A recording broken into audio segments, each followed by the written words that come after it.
Today I'll be explaining how to get the pot light effect. In the RGB installer app, under Options, navigate to Effects. We want to select Strip Effect, then Static Effect.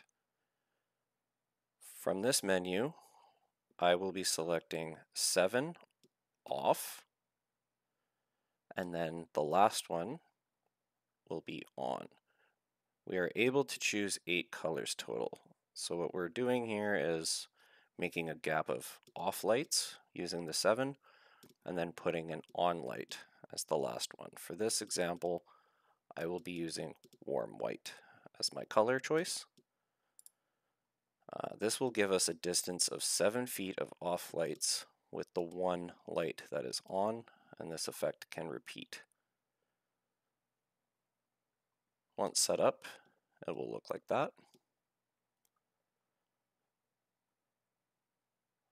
We can do larger gaps by setting length 2, which will give us 14 feet of off lights, then 2 feet of on lights. So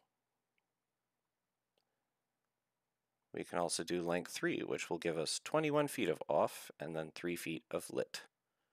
And that is how to do the pot light effect.